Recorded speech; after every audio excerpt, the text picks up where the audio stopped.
in spite of the many hoof prints on the ground beneath him. In his youth, Paco had seen wolves, big cats, other predatory creatures of the Mexican hill country carry themselves in such a manner. Usually they did so when prey had suddenly caught their attention, he reminded himself. A faint smile came to his lips. "I say this one rides in," he said. He watched the man-beast scrape a restless hoof. Then it straightened its horns and rode forward, as if on cue. "Damn it," Phelps grumbled. "How do you know that?" Paco only shrugged without a reply. Watching the rider approach, Phelps said, "Hell, for a gold buck, I'll kill the sumbitch before he gets here." He took a step forward, drawing a big .45 revolver from its holster. "No," said Paco. "If you kill him now, you must still pay me." "Like hell I must," said Phelps, a bit mockingly. "Where'd you get such a notion as that?"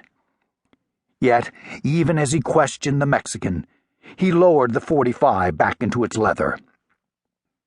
"You tell him, Braden," Paco said to one of the other Americans, still without looking around at the three of them. "You can't do something to tip the bet, Phelps, else the bet's off," Braden man said, sounding put out with having to explain something so elementary. "You ought to know that without being told." "Maybe I did know it," Bo Phelps replied in a gruff, surly manner. "Maybe I just wanted to kill the sumbitch. Him costing me a gold buck." He stared out through the wavering heat, watching the coming man-beast change yet again as it grew closer to Agua Fresca. "Kill him?" Paco Ruiz considered the coming rider for a moment with solemn speculation, then said to Phelps, "You owe me a gold buck. Do you want to make it double or nothing?" Beside Phelps, Braden man chuckled. "Sounds like Paco don't think you can kill this hombre."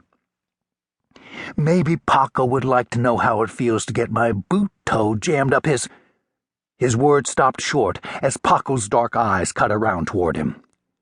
"Careful, my friend," Paco cautioned. Phelps took it no further.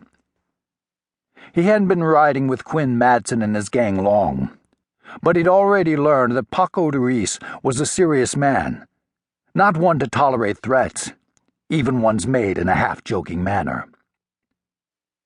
Looking away from him again, Paco reached a hand out to his side and said, "Give me my money." Phelps fished through some loose change in his vest pocket, came out with a small, thin gold coin, and grudgingly laid it in Paco's palm. "Gracias," Paco said, slipping the coin into his trousers pocket without looking at it. "Now, what about double or nothing?" he asked. But Phelps didn't reply. Instead, he watched the approaching rider and said, "I best go tell Quinn we've got company coming." The voice of Roscoe Turner, Quinn Madsen's right-hand man, said from the open doorway behind them, "Stay where you are, Bo. I'll tell him." He stood with a soiled rawhide shirt open at the chest, a bandolier of ammunition draped over one shoulder. With a hard gaze out across the wavering sand flats, he said to the four, "Get rid of this, Jake." Letting out a puff of smoke from his cigar, he stepped back inside the cool darkness of the cantina walls. "Can we have some fun with him first?" Phelps called out to the blue waft of smoke in the doorway. But Turner didn't answer.